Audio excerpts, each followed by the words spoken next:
Hello everyone, welcome to DC teachers academy.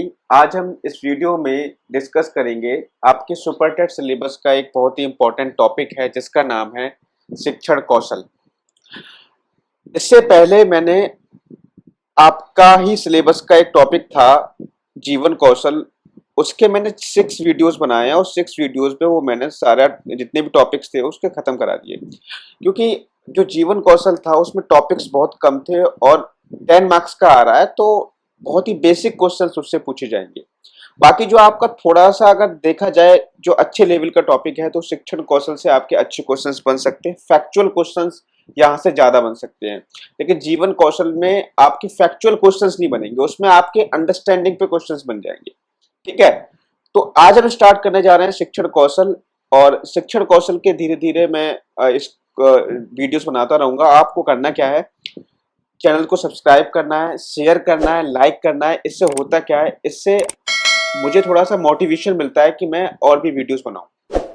ठीक है, तो चलिए स्टार्ट करते हैं। तो सबसे पहले शिक्षण कौशल को स्टार्ट करने से पहले आज हम बात कर लेते हैं कि भाई शिक्षा का अर्थ क्या होता है। हालांकि शिक्षण कौशल के अंतर्गत ही इस टॉपिक आता है, तो बेसिकली हम पता करेंगे कि शिक्षा का अर्थ क्या होता है, आज जानेंगे। तो देखा जाए, रेमंड ने शिक्षा के बारे में क्या कहा है। रेमंड कहते हैं कि शिक्षा विकास का वह क्रम है जो शैशवावस्था से प्रौढ़ावस्था तक चलता रहता है, जिससे मानव अपने आप को आवश्यकता अनुसार भौतिक, सामाजिक, आध्यात्मिक वातावरण के अनुकूल बना लेता है। अगर इस परिभाषा को हम थोड़ा सा एक्सप्लोर करें, तो आप यहाँ पे देखोगे कि ये तो पता ही होगा कि शिक्षा एक ऐसी विकास का वो क्रम है जो शैशवावस्था से प्रौढ़ावस्था तक चलता रहता है। मतलब यह है कि हम कुछ ना कुछ सीखते रहते हैं अपने जीवन में। ठीक है, और जिससे मानव अपने आप को आवश्यकता अनुसार भौतिक, सामाजिक, आध्यात्मिक वातावरण के अनुकूल बना लेता है। मानव, अगर आदमी शिक्षित है, मानव शिक्षित है, तो जो भी उसके आसपास भौतिक संसाधन उपलब्ध होंगे उनका वो अधिक से अधिक उपयोग कर पाएगा, अच्छे से अच्छा उपयोग कर पाएगा। सामाजिक मतलब लोगों से अच्छे संबंध उसके रहेंगे, चरित्र में सुधार आएगा शिक्षा से। आध्यात्मिक वातावरण मतलब वो शिक्षा अगर होगी तो अपने धर्म के बारे में वो जानेगा। ठीक है, अच्छे विचारों को अपनाएगा, सत्य को अपनाएगा। तो कहने का मतलब यह है कि शिक्षा विकास का वह क्रम है जो शैशवावस्था से प्रौढ़ावस्था तक चलता रहता है और मानव अपने आप को आवश्यकता अनुसार भौतिक, सामाजिक, आध्यात्मिक वातावरण के अनुकूल बना लेता है। किसने कहा है ये? रेमंड ने कहा है। चलिए देखो, शिक्षा का की परिभाषा तो यहाँ पे एक ही दी हुई है, लेकिन थोड़ा सा मैं और डिस्कस करूंगा शिक्षा के बारे में। प्राचीन समय में जो शिक्षा का अर्थ निकाला जाता था वो मतलब विद्या से समझा जाता था। विद्या शब्द की उत्पत्ति जो हुई है वो धातु विद धातु प्लस आ प्रत्यय से मिलके हुई है। ठीक है, तो जिसका अर्थ क्या होता है? जिसका अर्थ सीधा सीधा होता है जानना। जिसका अर्थ क्या होता है? जानना। तो कहने का मतलब विद्या, यहाँ पे शिक्षा का अर्थ डायरेक्टली देखा जाए तो ज्ञान से लगाया जाता था। किससे लगाया जाता था? ज्ञान से लगाया जाता था। और इसमें भारतीय संस्कृति में बताया भी गया है कि ज्ञान जो होता है वो मनुष्य का तीसरा नेत्र होता है। ठीक, और अगर हम यहाँ पे देखें तो, और इसकी डेफिनेशन देखें इंग्लिश में क्या इसकी डेफिनेशन है, तो अंग्रेजी भाषा में इसको क्या कहते हैं? इसको एजुकेशन कहते हैं। अंग्रेजी भाषा में इसको एजुकेशन कहते हैं। और देखा जाए तो ये एजुकेशन शब्द की उत्पत्ति लेटिन शब्द से हुई है। लेटिन शब्द किससे? एजुकेटम से। एजुकेटम से हुई है। ये आप नोट करते रहना, क्योंकि इस नोट्स में हो सकता है आपको बहुत कम कंटेंट मिले और मैं जो बोल रहा हूँ आप उसको थोड़ा नोट कर लेना। तो एजुकेशन शब्द की जो उत्पत्ति किससे हुई है? एजुकेटम से हुई है। और एजुकेटम का मतलब होता है to train. To train, train मतलब प्रशिक्षित करना। ठीक है, एक्ट ऑफ टीचिंग और ट्रेनिंग, इसका मतलब ये भी होता है act of teaching and training, इसका ये भी मतलब होता है। ठीक है, तो डायरेक्टली मतलब ये हो गया एक्ट ऑफ टीचिंग का मतलब शिक्षित करना और प्रशिक्षित करना। तो इंग्लिश में अगर लैटिन वर्ड का मतलब देखें तो इंग्लिश के वर्ड एजुकेशन से बना है शिक्षा, और ये शिक्षा जो एजुकेशन जो वर्ड है वो लैटिन के वर्ड एजुकेटम से बना है, जिसका अर्थ होता है टू ट्रेन या act of teaching and training. ठीक है, और इसके अलावा हम इसकी परिभाषाओं के बारे में देखें तो इसकी परिभाषाओं में शिक्षा के दो तरीके से अर्थ निकाले जाते हैं। कौन कौन से अर्थ? शिक्षा का संकुचित अर्थ और शिक्षा का व्यापक अर्थ। तो यहाँ पे हम बात करेंगे दोनों के अर्थों की। अगर हम देखें शिक्षा का संकुचित अर्थ देखें, शिक्षा का संकुचित अर्थ की अगर हम बात करें तो शिक्षा का संकुचित अर्थ सिर्फ और सिर्फ स्कूली शिक्षा तक ही सीमित रखा गया है। कहने का मतलब यह है कि स्कूली शिक्षा को ही हम क्या कहते हैं, शिक्षा कहते हैं। ये एक संकुचित, एक कॉम्पैक्ट मीनिंग है किसकी, शिक्षा की। लेकिन क्या वास्तव में स्कूल में जो शिक्षा होती है वही शिक्षा है? नहीं। तो शिक्षा का संकुचित अर्थ का मतलब हो जाएगा स्कूली शिक्षा से, और शिक्षा का जो व्यापक अर्थ होगा, दूसरा जो अर्थ होता है वो व्यापक अर्थ होता है। तो व्यापक अर्थ का मतलब क्या होता है, बालक अपने जीवन में जो भी अनुभव करता है, जन्म से लेकर मृत्यु तक जो भी अनुभव करता है, ठीक है, जो भी चीजें सीखता है, उसका नाम क्या है, शिक्षा है। जन्म से लेकर के मृत्यु तक बच्चा जो भी कुछ चीजें सीखता है उसी को हम क्या कहते हैं, शिक्षा कहते हैं। ये किसका, ये कौन सा अर्थ है, ये इसका व्यापक अर्थ है। ठीक है, समझ में आया? संकुचित मतलब स्कूली शिक्षा तक, व्यापक मतलब जन्म से लेकर के मृत्यु तक जो भी कुछ सीखता रहता है वो उसकी शिक्षा के अंतर्गत आ जाता है। आई होप कि अब आपको क्लियर हो गया होगा। अब हम बात करेंगे शिक्षा के उद्देश्यों की, कि शिक्षा के क्या क्या उद्देश्य होते हैं। ठीक है, शिक्षा के उद्देश्यों के बारे में बात करेंगे। तो यहाँ पे देखिए, शिक्षा का सबसे पहले आ जाते हैं सामान्य उद्देश्य। तो शिक्षा का जो सामान्य उद्देश्य क्या है, तो कुछ सामान्य उद्देश्य क्या होते हैं? सामान्य उद्देश्य वो उद्देश्य होते हैं जो हमारे दैनिक जीवन में हम शिक्षा का जहां जहां प्रयोग कर रहे हैं वो हमारे सामान्य उद्देश्यों में आ जाती है। जैसे चरित्र का निर्माण करना, किसका निर्माण करना, चरित्र का निर्माण करना। दूसरा क्या है, शारीरिक विकास करना। तीसरा जीविकोपार्जन करना। ये क्या है, सारे शिक्षा के उद्देश्य हैं। ठीक है, शिक्षा हमें क्या सिखाती है, चरित्र का निर्माण करना सिखाती है, शारीरिक विकास करना सिखाती है, जीविकोपार्जन करना सिखाती है। ठीक है, सांस्कृतिक आध्यात्मिक संतुलित विकास करना भी शिक्षा सिखाती है। पूर्णतामय जीवन बिताना सिखाती है। कहने का मतलब यह है, पूर्णतामय जीवन का मतलब यह हुआ कि आपको अपने जीवन में जो भी आवश्यकता हो आप उसको कैसे किस तरीके से प्राप्त करोगे, ये भी कौन सिखाती है, शिक्षा सिखाती है। ठीक है, नागरिकता का उद्देश्य क्या, आप नागरिक हो, आपके क्या उद्देश्य हैं, आपके क्या कर्तव्य है, इसके बारे में कौन बताता है, शिक्षा ही बताती है। अनुकूलन अथवा समायोजन का उद्देश्य, मतलब आप समाज के साथ समायोजन कैसे करोगे, जहां पर आप रह रहे हो वहां पे अनुकूलन कैसे करोगे, समस्या आपके सामने आती है तो समस्या का सामना कैसे करोगे, तो यही कहलाता है अनुकूलन। ठीक है, या समायोजन। तो शिक्षा ही आपको बताती है। आत्म अभिव्यक्ति का उद्देश्य, आप अपने आप को कैसे एक्सप्रेस करोगे, ये भी क्या बताती है, शिक्षा आपको सिखाती है। आत्म अनुभूति का उद्देश्य, अवकाश के उपयोग के उद्देश्य, कि आप अगर खाली समय में बैठे हो तो आप उस समय का उपयोग कैसे कर सकते हो, ज्ञान संबंधी उद्देश्य। तो ये सिंपली जस्ट नॉर्मली उद्देश्य है, और मैं ये मान के चलता हूँ अगर इससे कोई क्वेश्चन आपका आता है तो आप आराम से लगा ले जाओगे, कोई दिक्कत इसमें यहाँ पे नहीं। ठीक है, चलिए अब हम आगे आ जाते हैं। आपका अब देखो, इनको एक्सप्लेन करने की जरूरत तो मुझे है नहीं, क्योंकि ऑलरेडी बेसिक सी चीजें हैं, तो इनको आप खुद ही समझ सकते हो। ठीक है, चलिए हम आगे बढ़ते हैं। अब हम आगे बढ़ेंगे विशिष्ट उद्देश्यों के बारे में, कि विशिष्ट उद्देश्य क्या होते हैं।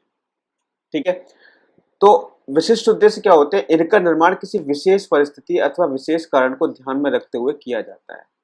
विशिष्ट उद्देश्य क्या है, इनका निर्माण किसी विशेष परिस्थिति या विशेष कारण को ध्यान में रखते हुए किया जाता है, वो आपके क्या कहलाते हैं, विशिष्ट उद्देश्य कहलाते हैं। जैसे शिक्षक बनना, इंजीनियर बनना, डॉक्टर बनना, ये सब आपके क्या है, ये आपके विशिष्ट उद्देश्य है। मतलब ये इसका मतलब सीधा सीधा ये हो गया कि आप कोई विशेष कारण से अगर शिक्षा को ग्रहण कर रहे हो तो वो आपको विशिष्ट उद्देश्य में आएगा। सिंपल सी बात है, आपको शिक्षक बनना है तो आप शिक्षा जो है शिक्षक बनने के लिए हासिल कर रहे हो, इंजीनियर बनना है तो इंजीनियर बनने के लिए हासिल कर रहे हो, डॉक्टर बनना है तो डॉक्टर बनने के लिए हासिल कर रहे हो। तो एक विशिष्ट उद्देश्य यहाँ पे आपको दिख रहा है। चलिए आगे बढ़ते हैं। अगला है शिक्षा के सार्वभौमिक उद्देश्य। सार्वभौमिक उद्देश्य का मतलब क्या होता है, ये सार्वभौमिक उद्देश्य होते हैं सभी मानव जाति पर सामान्य रूप से लागू होते हैं, सभी पर लागू होते हैं। तो इसका इन उद्देश्यों से का मतलब क्या हुआ, इन उद्देश्यों का मतलब सीधा सीधा ये होता है कि व्यक्ति में वांछनीय गुणों का विकास करना। क्या क्या होता है, इसका उद्देश्य जो होता है वो व्यक्ति में वांछनीय गुणों का विकास करना होता है।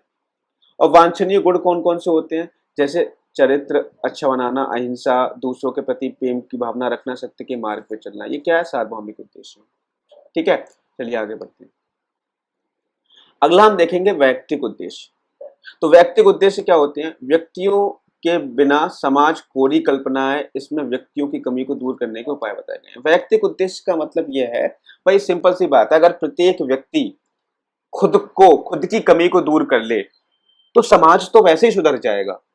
यहाँ पे वैयक्तिक उद्देश्य का मतलब यही है कि प्रत्येक व्यक्ति अपने अंदर की कमी को दूर कर लेता है, अपने चरित्र को सुधार लेता है, सत्य के मार्ग पे चलता है, तो समाज भी तो व्यक्तियों से मिलकर बना है, तो समाज तो ऑटोमेटिकली ही सुधर जाएगा।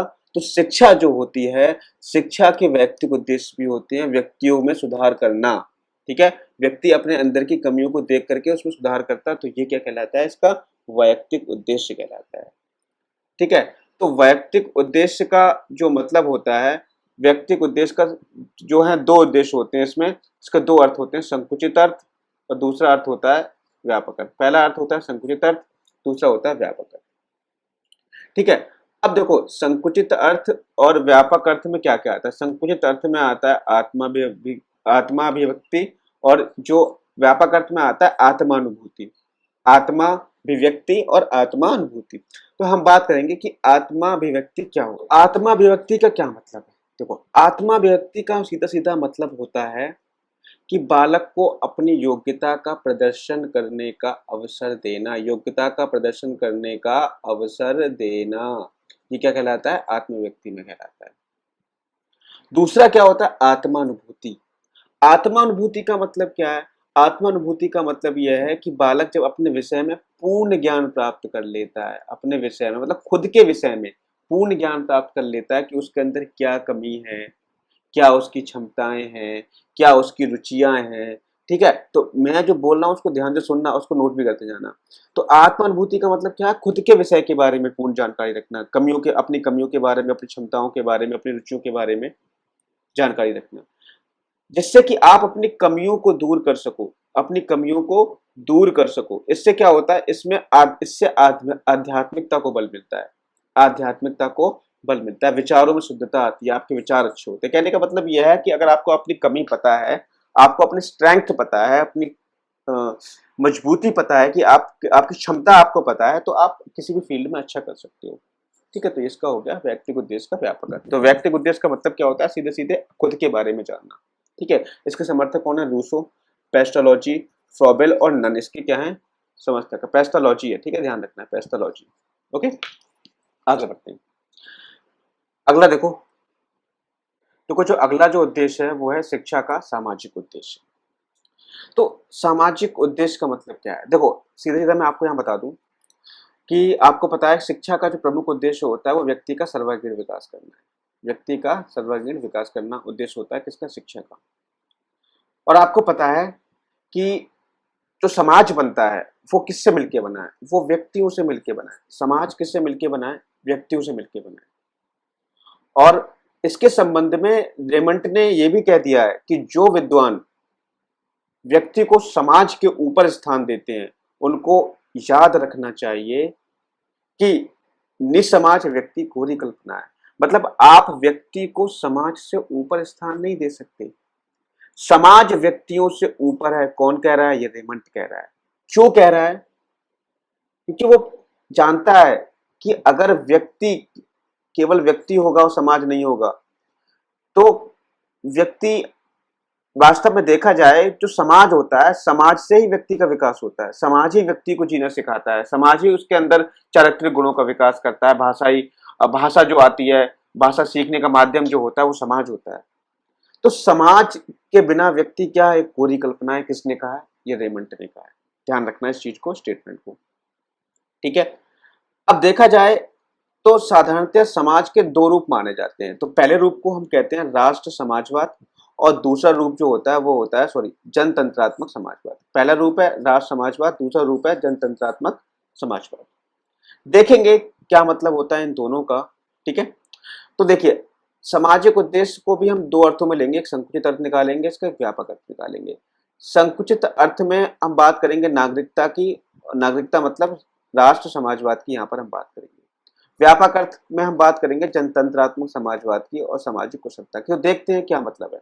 देखो, अगर हम इसके संकुचित अर्थ की बात करें तो इसका संकुचित अर्थ क्या कहता है, संकुचित अर्थ ये कहता है कि समाज जो है एक आदर्श रूपी भौतिक सत्ता है, ये समाज है, मान लो ये एक आपका समाज है, एक मिनट रुकिए, ये आपका समाज है, ठीक है, ये आपका मान लो समाज हो गया, ठीक है।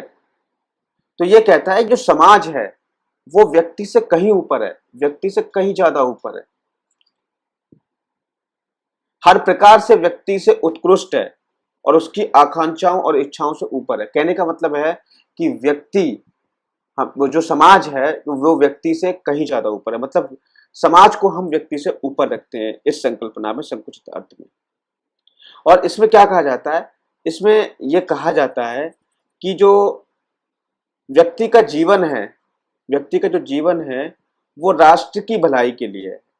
व्यक्ति का जो जीवन है वो किसकी भलाई के लिए है, वो राष्ट्र की भलाई के लिए है, समाज की भलाई के लिए है, ना कि समाज व्यक्ति के लिए है। क्या कौन कहता है, संकुचित अर्थ कहता है कि व्यक्ति का जो जीवन है वो राष्ट्र की भलाई के लिए, समाज की भलाई के लिए, समाज व्यक्ति की भलाई के लिए नहीं है, ठीक है। तो कहने का मतलब ये हो गया कि समाज ही, भाई अगर आपको शिक्षा दी जा रही है तो शिक्षा की जो प्रणाली बनाता है वो कौन बना के देता है, आपको समाज बना के देता है, तभी तो आप शिक्षा ग्रहण कर पाते हो। आपको जो शिक्षा दे रहा है शिक्षक, वो किसका भाग है, समाज का एक भाग है। तो कहने का मतलब यह है कि समाज कहीं ऊपर है, किससे, व्यक्ति से कहीं ज्यादा ऊपर है, ये चीज आपको ध्यान रखनी है। तो यहाँ पर समाज को ऊपर रखा गया है, किससे, व्यक्ति से। इसी को हम राष्ट्र समाजवाद कहते हैं, ठीक है। आगे बढ़ते हैं। तो व्यापक अर्थ का मतलब क्या है, व्यापक अर्थ का मतलब है जनतंत्रात्मक समाजवाद से। अब देखो जनतंत्रात्मक समाजवाद होता क्या है। तो अभी हमने बात की थी कि संकुचित अर्थ का मतलब क्या है, इसमें समाज को व्यक्ति से ऊपर रखा जाता है, किसमें, संकुचित अर्थ में। लेकिन व्यापक अर्थ क्या कहता है, व्यापक अर्थ ये कहता है कि समाज व्यक्ति से ऊपर है, लेकिन हम व्यक्ति को नगण्य नहीं मान सकते, व्यक्ति भी एक इंपॉर्टेंट रोल अदा करता है, व्यक्ति भी इंपॉर्टेंट है समाज बनाने के लिए। तो कहने का मतलब यह है, इसका जो व्यापक अर्थ का जो मतलब सीधा वो बात करता है आदर्श, आदर्श जनतंत्र की बात करता है। व्यापक अर्थ आदर्श जनतंत्र की बात करता है। और आदर्श जनतंत्र का मतलब क्या होता है कि प्रत्येक व्यक्ति जो समाज में रहता है, प्रत्येक व्यक्ति को एक सुखी, संपन्न, समृद्धशील जीवन व्यतीत करने के समान अवसर प्राप्त हो, उसको चिंतन और मनन करने की स्वतंत्रता प्राप्त हो, और प्रत्येक व्यक्ति से यह आशा की जाती है कि वह एक ऐसा कार्य करे, वह ऐसा कार्य करे जिससे सभी व्यक्ति का भला हो। तो कहने का मतलब यहाँ पर क्या हुआ, एक आदर्श जनतंत्र का मतलब ये हुआ कि प्रत्येक व्यक्ति को अगर समान अवसर प्राप्त हो रहे हैं, प्रत्येक व्यक्ति सुखी है, संपन्न है, तो उसी को हम कहते हैं जनतंत्रात्मक समाजवाद। प्रत्येक व्यक्ति इस तरीके से रहे कि वे एक दूसरे के बीच में बाधक ना हो, वो मेल जोल बनाकर रहे, कंधे से कंधा मिला करके रहे, ठीक है। तो अगर ये चीज आपने कर ली, तो ये जो व्यापक अर्थ कहता है, अगर आप ये चीज कर ले जाओगे, अगर जनतंत्रात्मक समाजवाद आ जाएगा, तो ऑटोमेटिकली जो हमारा समाज होगा वो उन्नति की ओर अग्रसर होगा। तो ये इसका मतलब हुआ व्यापक अर्थ का।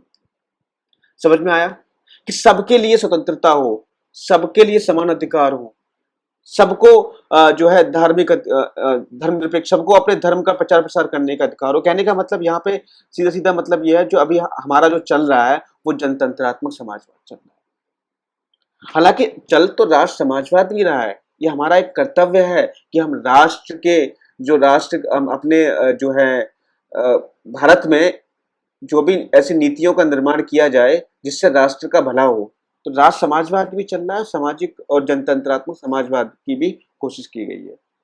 चलिए आगे बढ़ते हैं। तो अब यहाँ पर आई होप कि ये चीजें आप समझ गए होंगे, शिक्षा के जो समान उद्देश्य थे वो क्या है।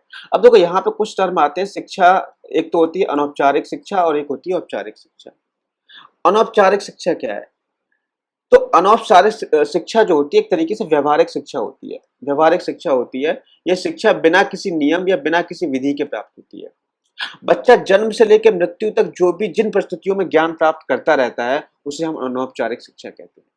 जैसे बच्चा जब छोटा होता है तो अपने माता पिता से, अपने भाई बहनों से कुछ ना कुछ सीखता है, जब विद्यालय जाने लगता है तो शिक्षक से सीखता है, विद्यालय जाने के बाद फिर अपने साथी संगी से सीखता है। तो कहीं पर भी आप कोई शिक्षा ग्रहण कर रहे हो, कहीं पर भी, तो वो कहलाएगी आपकी अनौपचारिक शिक्षा। क्या कहलाएगी? अनौपचारिक शिक्षा। आप घर पे शिक्षा ग्रहण कर रहे हो, आप विद्यालय में ग्रहण कर रहे हो, आप अपने काम कहीं पे काम करने जा रहे हो तो वहां पे शिक्षा ग्रहण कर रहे हो, आप किसी बच्चे से शिक्षा ग्रहण कर रहे हो, आप किसी बड़े से शिक्षा ग्रहण कर रहे हो, तो वो आपकी अनौपचारिक शिक्षा में आ जाएगी। आगे बढ़े। और अनौपचारिक शिक्षा का जो अर्थ होता है वो होता है कि जन्म से लेकर के शिक्षा मृत्यु तक चलती रहती है, मतलब जन्म से लेकर मृत्यु तक आप कुछ ना कुछ सीखते रहते हो, तो ये आपका कहलाता है अनौपचारिक शिक्षा। बात करते हैं हम औपचारिक शिक्षा की। किसकी बात करें? हम औपचारिक शिक्षा की बात करें। तो औपचारिक शिक्षा क्या होती है? औपचारिक का मतलब क्या होता है? औपचारिक का मतलब होता है कि अगर आप कुछ निश्चित नियम के अनुसार, कुछ निश्चित उसकी योजना बनाई गई हो, कोई निश्चित समय हो, कोई निश्चित जगह पर अगर आप कोई शिक्षा ग्रहण कर रहे हो, तो वो आपकी कहलाएगी औपचारिक शिक्षा। क्या कहलाएगी? आपकी औपचारिक शिक्षा। मतलब औपचारिक शिक्षा वह शिक्षा होती है जिसके लिए आपकी पहले से जगह फिक्स होगी, आपके नियम बनाए गए होंगे शिक्षा ग्रहण करने के, कोई निश्चित प्लान बनाया गया होगा, निश्चित योजना बनाई गई होगी, ठीक है, एक निश्चित विधि होगी सिखाने की, तो वो आपकी कहलाएगी औपचारिक शिक्षा। जैसे स्कूल में जो आपको शिक्षा सिखाई जाती है वो आपकी क्या होती है? औपचारिक शिक्षा होती है। स्कूल में जो शिक्षा सिखाई जाती है, क्योंकि स्कूल में आप एक जगह एक समय पर एक शिक्षक के द्वारा किसी निश्चित विधि से ही आप शिक्षा ग्रहण करते हो, तो स्कूली शिक्षा को हम क्या कह देते हैं? आपकी औपचारिक शिक्षा कहते हैं। तो औपचारिक शिक्षा कहते हैं। आपकी पुस्तकालय, आपका चर्च, आपके आपकी जो पुस्तकें हैं वो आपकी किस में आ जाएंगी? आपकी औपचारिक शिक्षा में आ जाएगी। ठीक है, इतनी बात क्लियर हो गई। अब देखो, एक शिक्षा जो आती है वो है, तो दूरस्थ शिक्षा क्या होती है? देखो, दूरस्थ शिक्षा का मतलब सीधा सीधा ये होता है कि विद्यार्थी कक्षा में दूर विभिन्न आधुनिक उन्नत संचार माध्यमों से स्वतंत्र अथवा स्वतंत्रता पूर्वक शिक्षा ग्रहण करता है। कहने का मतलब यह है कि नई तकनीकों का प्रयोग करके जो घर बैठे शिक्षा ग्रहण की जाती है, यानी विद्यालयों से दूर रह करके, वो कहलाती है दूरस्थ शिक्षा। ठीक है, तो दूरस्थ शिक्षा के कई सारे घटक है, जैसे मुक्त अधिगम है, या मुक्त शिक्षा है, पत्राचार शिक्षा है, ये सब आपकी किस में आ जाती है? आपकी दूरस्थ शिक्षा में आ जाती है। ठीक है, तो इसके बारे में हम इतनी बात नहीं करेंगे क्योंकि आप सब समझ ही गए होंगे कि मतलब क्या होता है इसका। तो यहाँ पे अब हम आगे देखें। आगे देखो, प्रारंभिक शिक्षा की पृष्ठभूमि। प्रारंभिक शिक्षा की पृष्ठभूमि, तो यहाँ पे ये जो चैप्टर है ये आपके लिए, आपके एग्जाम के लिए बहुत ही ज्यादा इंपॉर्टेंट चैप्टर है, प्रारंभिक शिक्षा की पृष्ठभूमि। ठीक है, तो इस चैप्टर को हम डिस्कस करेंगे अगले वीडियो में। इससे बहुत अच्छे क्वेश्चंस बनेंगे आपके एग्जाम में, तो इसी से क्वेश्चन बनते हैं वास्तव में देखा जाएगा। तो प्रारंभिक शिक्षा की जो पृष्ठभूमि है वो अगर आप देखोगे तो इसको हम बांट सकते हैं 3 भागों में। तो पहला जो भाग होगा उसको हम उसमें बात करेंगे वैदिक कालीन शिक्षा की और बौद्ध कालीन शिक्षा की। फिर आपके अब आगे बढ़ोगे तो आपकी आएगी मध्यकालीन शिक्षा। इस शिक्षा में आपके जैसे मदरसा वगैरह जो होंगे यहाँ पे खोले खोले जाएंगे। फिर आधुनिक शिक्षा तो आपको जानते ही हो, जब अंग्रेजों का आगमन होता है तो अंग्रेज जो अपने यहाँ पे विश्वविद्यालय शिक्षा का प्रचार प्रसार करते हैं वो आपका आधुनिक शिक्षा में आ जाता है। वैदिक कालीन में आपको पता होगा जो आपके वेदों पे आधारित शिक्षा जो थी उस समय, वो वैदिक कालीन शिक्षा थी। बौद्ध कालीन शिक्षा तो आपको पता होगा जो महात्मा बुद्ध के जो उनके जो कुछ पिटक थे, ठीक है, तो उन पे आधारित जो शिक्षा थी वो आपकी बौद्ध कालीन शिक्षा थी। तो हम इसके बारे में चर्चा करेंगे अगले वीडियो में, क्योंकि ये वीडियो बहुत बड़ा हो गया है। तो आई होप कि आपको ये वीडियो पसंद आया होगा। तो धीरे धीरे हम सारे बेसिक्स को क्लियर करते जाएंगे और ये अगला जो वीडियो होगा आपका बहुत ही ज्यादा इंपॉर्टेंट होगा। मिलते हैं नेक्स्ट वीडियो में। Thank you, have a nice day.